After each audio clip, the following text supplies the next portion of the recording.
यतिखेर हेर्दै हुनुहुन्छ त्रिशुली खबर टिभी। 24 घण्टा ताजा खबरको लागि हाम्रो च्यानललाई सब्स्क्राइब गर्नुहोला, नजिक रहेको बेल आइकन दबाई हामीसँग जोडिनुहोला। अन्ततः पार्टी भित्रको दबावपछि प्रधानमन्त्री देउबा समयमै स्थानीय तहको निर्वाचन गर्न राजी। जेठभित्रै गर्ने गठबन्धनको निर्णय। जेठ महिनाभित्रै स्थानीय तहको चुनाव गर्ने 5 दलीय गठबन्धनको घोषणा। सत्तारूढ 5 दलको बैठकमा राष्ट्रपति भण्डारीको आलोचना। ओह्रालो लाग्यो नेपालमा कोरोना संक्रमण। निर्वाचनको तयारीमा सबै दलहरू। गठबन्धनको सरकारले जेठ मसन्ताभित्रै निर्वाचन गर्ने तयारी गरेसँगै एमाले अध्यक्ष केपी शर्मा ओलीले थाले गठबन्धन सुरु। सीके राउत, महन्त ठाकुर र विप्लव सहितका पार्टीहरूसँग गठबन्धन गरेर चुनावमा जाने तयारी। गठबन्धनले स्थानीय तहको निर्वाचन जेठ मसन्ताभित्रै गर्ने भएपछि एकाएक पूर्व राजाको साँझपख यस्तो घोषणा। गठबन्धन सरकारमा हलचल। राप्रपाबाट चुनाव लड्ने तयारी र स्थानीय तहको निर्वाचनमा पनि 5 दल गठबन्धन गरेर निर्वाचनमा जाने तयारी। नेकपा एमालेलाई धुलो चटाउने माधव कुमार नेपालको ठोकुवा। अब हेर्नुहोस् पुरा समाचार।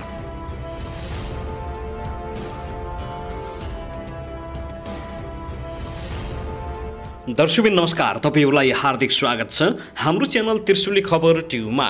यदि हाम्रो च्यानललाई अहिलेसम्म सब्स्क्राइब गर्नुभएको छैन भने सब्स्क्राइब गरी नजिक रहेको बेल आइकन दबाई हामीसँग जोडिनुहोला। दर्शकबिन फेरि पनि हामी तपाईहरुमाझ अत्यन्तै महत्त्वपूर्ण खबरका साथ उपस्थित भइसकेका छौं। यो भिडियोलाई अन्तिमसम्म हेरी हामी साथ दिनुहोला। दर्शकबिन हाम्रो मेहनतको लागि एउटा सानो लाइक गर्न भनी नभुल्नुहोला। कहाँदेखि हेर्दै हुनुहुन्छ, के भन्न चाहनुहुन्छ, आफ्नो मनमा लागेका प्रतिक्रिया अवश्य पनि कमेन्ट गर्न नभुल्नुहोला।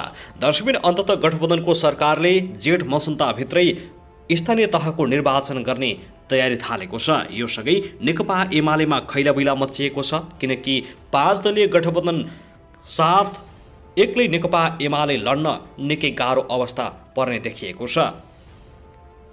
2 दिन पहिले मात्रै राष्ट्रिय सभाको निर्वाचनमा पराजित भएको एमालेलाई निकै ठूलो धक्का लाग्ने देखिएको छ। दर्शकबिन आउनुहोस् अब पहिलो खबरतर्फ लागौं। राष्ट्रपति विद्यादेवी भण्डारीले प्रधानमन्त्री शेरबहादुर देउबासँगको भेटमा राखेको धारणा सार्वजनिक भएको छ। गत बिहीबार राष्ट्रपति विद्यादेवी भण्डारीलाई भेट्न प्रधानमन्त्री शेरबहादुर देउबा शीतल निवास पुगेका थिए। त्यसक्रममा राष्ट्रपतिले स्थानीय तह निर्वाचनको सन्दर्भमा आफ्नो 7 बुँदे धारणा राख्दै प्रधानमन्त्रीको ध्यान आकर्षण गराएको विषय अहिले निकै चर्चा पाएको छ। राष्ट्रपति भण्डारीले स्थानीय तहका निर्वाचित पदाधिकारीको कार्यकाल 2079 जेठ 5 गते समाप्त हुने स्थानीय तह निर्वाचन ऐन 2073 अनुसार स्थानीय तहका पदाधिकारीको कार्यकाल समाप्त हुनु 2 महिना अघि नै स्थानीय तहको निर्वाचन गरिसक्नुपर्ने, जेठ 6 गते नयाँ जनप्रतिनिधिले कार्य आरम्भ गर्नुपर्ने लगायत विषय उल्लेख गरिएको छ। सत्ता गठबन्धनमा आबद्ध 5 दलका नेताको आज बिहान बसेको बैठकमा समेत राष्ट्रपतिको सो धारणाको विषयमा छलफल भएको बताइएको छ। गठबन्धनका नेताहरूले राष्ट्रपतिको सो धारणाका विषयमा गम्भीर आपत्ति जनाएका छन्। दर्शकबिन त्यसैगरी सभामुख अग्निप्रसाद सापकोटाले कार्यव्यवस्था परामर्श समितिको बैठक बोलाएका छन्। आइतबार बिहान 11 बजेको लागि वीरेन्द्र अन्तर्राष्ट्रिय सम्मेलन केन्द्रको शङ्कर हलमा बैठक बोलाइएको सभामुखको प्रेस विज्ञ श्रीधर नेउपानेले जानकारी दिएका हुन्। प्रतिनिधि सभाको बैठक आइतबार दिउँसो 1 बजेका लागि बोलाइएको छ। प्रतिनिधि सभाको बैठकमा प्रमुख प्रतिपक्षी दल नेकपा एमाले अवरोध गर्दै आइरहेको छ। संसदको गतिरोध हटाउन प्रधानमन्त्री शेरबहादुर देउबाले केही दिन अगाडि बालकोट पुगेर एमाले अध्यक्ष केपी शर्मा ओलीसँग छलफल समेत गरेका थिए। यद्यपि एमालेले भने संसदमा सभामुखले आफ्नो कारबाही गरेका 14 सांसदको नाम लिस्टको सूचना नटाँसेर न्यायपूर्ण काम गरेको आरोप लगाउँदै आएको छ। दर्शकबिन त्यसैगरी कांग्रेस सभापति एवं प्रधानमन्त्री शेरबहादुर देउबाले संविधान र कानुन बमोजिम तत्काल स्थानीय तह निर्वाचन गर्ने प्रस्ताव अगाडि सारेका छन्। शनिबार बिहान प्रधानमन्त्रीको सरकारी निवास बालुवाटारमा बसेको सत्तारूढ 5 दलीय गठबन्धनको बैठकमा प्रधानमन्त्री देउबाले कानुन संशोधन गरेर निर्वाचन धकेल्न खोजेको आरोप लागेको भन्दै वर्तमान कानुन बमोजिम नै तत्काल स्थानीय तहको निर्वाचन गर्ने प्रस्ताव अगाडि सारेका हुन्। देउबाको प्रस्ताव सत्ता गठबन्धन सम्बन्ध दलहरूलाई सरप्राइज बनेको छ। विशेष गरी नेकपा माओवादी केन्द्रका अध्यक्ष पुष्पकमल दाहाल प्रचण्ड र नेकपा एकीकृत समाजवादीका अध्यक्ष माधव कुमार नेपाल देउबाको प्रस्तावले झस्किएका छन्। देउबाको प्रस्तावले गठबन्धन भित्रको चुनावी बहसलाई नयाँ मोड दिएको छ। देउबा निकट एक नेताका अनुसार यसअघि गठबन्धनमा संविधान र ऐनको छिद्र देखाएर माओवादीका अध्यक्ष पुष्पकमल दाहाल प्रचण्ड र एकीकृत समाजवादीका अध्यक्ष माधव कुमार नेपालले नै देउबालाई स्थानीय निर्वाचन सार्न सकिने सुझाव दिएका थिए। त्यसपछि गठबन्धनले कानुनविदसँगको परामर्शमा संविधानसँग ऐन बाँझिएको भन्दै ऐन संशोधन गरी स्थानीय तहको निर्वाचनलाई कम्तीमा पनि असोज मसन्तसम्म धकेल्ने प्रयास गरेका थिए। त्यसबीचमा दाहाल नेपालको अर्को प्रस्ताव थियो 2079 को फागुनमा 3वटै तहको चुनाव एकैपटक गर्ने। देउबाले संविधान, कानुन र राजनीतिक दलहरूको साथ भए त्यसका लागि समेत आफू तयार हुन सक्ने सङ्केत गरेका थिए।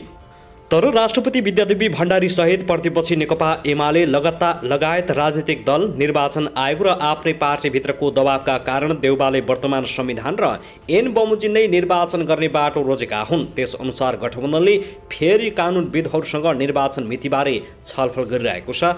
ती नेताका अनुसार देउबाले कानुन संशोधन गरेर स्थानीय निर्वाचन सार्दा त्यसले पार्टीलाई निकै ठुलो क्षति मात्र हुने विश्लेषणका आधारमा यस्तो प्रस्ताव अगाडि सारेका हुन्। त्यसो त काङ्ग्रेसकै पदाधिकारीहरूले समेत स्थानीय निर्वाचन सारेर पार्टीलाई फाइदा नहुने सुझाव दिएका छन्। शुक्रबार केन्द्रीय कार्य समितिको भर्चुअल बैठकपछि सानेपा स्थित कार्यालयमा देउबाले पदाधिकारीसँग निर्वाचनको मितिबारे छलफल गरेका थिए। स्थानीय निर्वाचन सारे पनि स्थानीय तह जनप्रतिनिधिविहीन नहुने मिति सारेको नाउँमा सरकार र काङ्ग्रेसप्रति जनताको नकारात्मक धारणा बढ्ने र त्यसले सङ्घ र प्रदेशको निर्वाचनलाई समेत प्रभावित गर्न सक्ने भएकाले निर्वाचन सार्न नहुने पदाधिकारीहरूले देउबालाई सुझाव दिएका थिए। त्यसपछि छलफलकै क्रममा देउबाले गठबन्धनभित्र तत्काल स्थानीय तहको निर्वाचन गर्ने विषय उठाएका हुन्।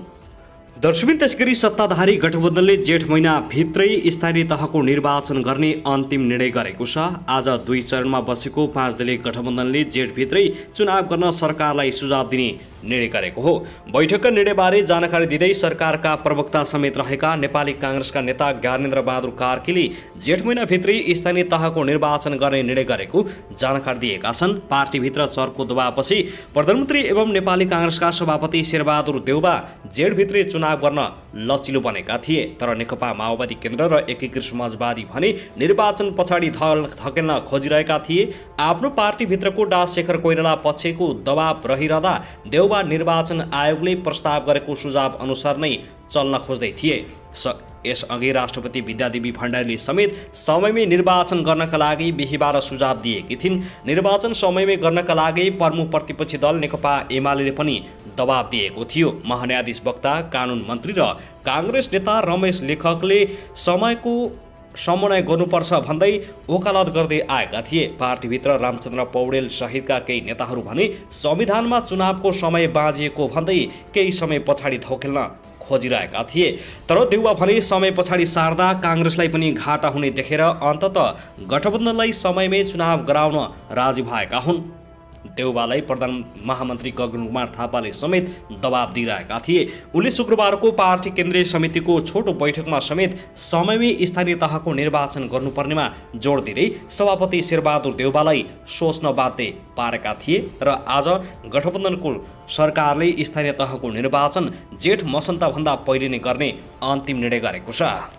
दर्शकबिन, त्यसगरी नेकपा एमालेका उपमहासचिव प्रदीप कुमार गेवालले सत्तारूढ गठबन्धनमा जेठभित्र स्थानीय तहको चुनाव गर्ने विषयमा भएको सहमतिले पछिल्लो समयमा चुनाव हुँदैन कि भन्ने विषयको अन्यल अन्त्य भएको बताएका छन्। उनले विभिन्न छिद्रहरू खोज्दै चुनाव धकेलेर मुलुकलाई अन्यल राख्ने सत्तारूढ गठबन्धनको प्रयास पनि असफल भएको बताएका हुन्। औपचारिक रूपमा सरकारले निर्णय गरेपछि मुलुक निर्वाचनतर्फ जान्छ। केही दिन मुलुकलाई अन्यलमा राख्ने गलत काम भएको थियो, त्यो सफल भएर र त्यो अन्त्य भयो। गेवालले भने चुनाव सार्ने बहाना उचित नभएको बताउँदै उनले भने चुनाव सार्ने बहाना कुनै पनि उचित थिएन, त्यो संवैधानिक पनि लोकतान्त्रिक पनि थिएन। गर्नुपर्ने कर्तव्य पूरा नगरेर छिद्रहरू खोज्दै निर्वाचनलाई पर सार्ने विषय संविधानको मर्म विपरीत थियो। गेवालीका अनुसार निर्वाचन आयोगको निरन्तरको ताकेता, नेकपा एमाले पार्टी लगायत विभिन्न दलहरूको खबरदारी, संविधानविद र कानुन व्यवसायीहरूको ध्यान आकर्षण, राष्ट्रपतिबाट समेत भएको ध्यान आकर्षणको कारण गठबन्धन चुनाव गर्न र चुनावको विषयमा सकारात्मक ढङ्गले सोच्न बाध्य भएको छ। उनले चुनाव गराउन आवश्यक पर्ने कानुनी तथा प्रशासकीय व्यवस्थामा सघाउन एमालेको सकारात्मक भूमिका रहने बताएका छन्।